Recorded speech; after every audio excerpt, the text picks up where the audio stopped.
मुझे मेरा हक नहीं मिला ना तो मैं प्रोटेस्ट करूंगी। कंपटीशन सबके सामने करवा देता हूँ। शाजिल अपने दोस्त के साथ रेस्टोरेंट आया हुआ होता है और वही शाजिल फरहाद को एक लड़की के साथ बदतमीजी करते हुए देखता है। ये देखकर शाजिल बहुत हैरान हो जाता है।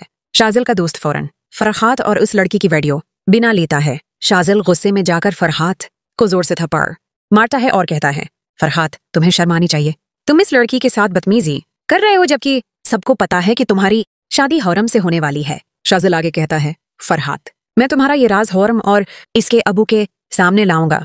ये सुनकर फरहाद डर जाता है और फौरन अपने घर जाकर अपने अबू से कहता है, अबू आप हौरम के अबू से बात करें, मैं चाहता हूँ कि आज ही मेरी और हौरम की शादी हो जाए। फरहाद का अबू फौरन हौरम के अबू के पास जाता है और कहता है, आपने तो हौरम और फरहाद की शादी की बात तय कर ही ली होगी, इसलिए मैं चाहता हूँ कि आज ही उनकी शादी हो जाए। ये सुनकर हौरम के अबू बहुत खुश हो जाते हैं और शादी की तैयारियां शुरू कर देते हैं।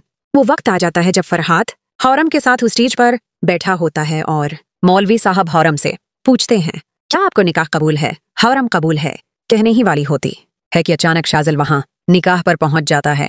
फरहाद शाजिल को देखकर हैरान रह जाता है। शाजिल हौरम से कहता है, फरहाद से शादी मत करो क्योंकि वो अच्छा लड़का नहीं है। इस पर हौरम के अबू गुस्से में कहते हैं, शाजिल तुम कौन होते हो शादी रोकने वाले? तभी शाजिल हौरम के अबू को फरहाद का बदतमीजी वाला वीडियो दिखा देता है। वीडियो देखकर हौरम के अबू दंग रह जाते हैं और फरहाद को थप्पड़ मारते हुए कहते हैं, फरहाद तुम मेरे घर से निकल जाओ, मैं कभी अपनी बेटी हौरम की शादी तुमसे नहीं करूंगा। ये देखकर हौरम बहुत खुश हो जाती है और मौका देखकर कहती है, अबू मैं शाजिल से मोहब्बत करती हूँ। हौरम के अब्बू कहते हैं, शाजिल अगर तुम सच में हौरम से मोहब्बत करते हो तो अपने घर वालों को लेकर आओ और हौरम का रिश्ता मांगो। ये सुनकर शाजिल फौरन अपने अबू के पास जाकर कहता है, अबू मुझे हौरम पसंद है, प्लीज मेरी शादी उससे करवा दीजिए। ये सुनकर शाजिल के अबू गुस्से में कहते हैं, शाजिल मैं तुम्हारी शादी ज़ौया से करूंगा क्योंकि तुम्हारी मंगनी उससे हो चुकी है। इस पर शाजिल रोते हुए कहता है, अबू अगर आपने मेरी शादी हौरम से ना की तो मैं खुदकशी कर लूंगा। ये सुनकर शाजिल के अबू डर जाते हैं और कहते हैं, शाजिल मुझे हौरम के घर ले चलो। शाजिल खुशी खुशी अपने अबू को लेकर हौरम के घर पहुंचता है। हौरम के अबू इन्हें देखकर हैरान रह जाते हैं।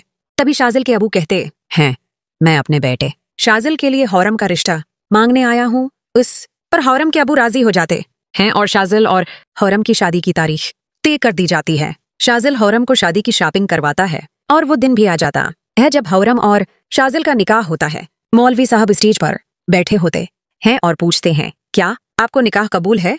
हौरम और शाजिल दोनों एक साथ कहते हैं, हमें कबूल है। निकाह के बाद हौरम की रुखसती होती है। शाजिल हौरम को गाड़ी में बैठाकर अपने घर ले जाता है और कमरे में एक कीमती तोहफा देता है। तोहफा देखकर हौरम बहुत खुश हो जाती है। शाजिल कहता है, हौरम मैं तुमसे सच्ची मोहब्बत करता था, इसीलिए हमारी शादी हुई। कुछ दिन बाद हौरम अचानक बेहोश हो जाती है। शाजिल परेशान होकर उसे डॉक्टर के पास ले जाता है। डॉक्टर चेकअप करके कहता है, मुबारक हो, हौरम के घर बेटा आने वाला है। ये सुनकर शाजिल बहुत खुश हो जाता है और फौरन अपने अबू को बताता है। शाजिल के अबू मिठाई पूरे शहर में बांट देते हैं। फिर शाजिल खुशी खुशी हौरम के कमरे में जाकर कहता है, आज तुमने मुझे जिंदगी की सबसे बड़ी खुशखबरी दी है। कुछ महीनों बाद हौरम एक बेटे को जन्म देती है। शाजिल अपने बेटे का नाम सुल्तान रखता है। यूं इस ड्रामे की खूबसूरत एंडिंग होती है। और अगर आप जमीन तो आसमान का पूरा रिव्यू देखना चाहते हैं तो हमारे चैनल को लाइक और सब्सक्राइब जरूर करें।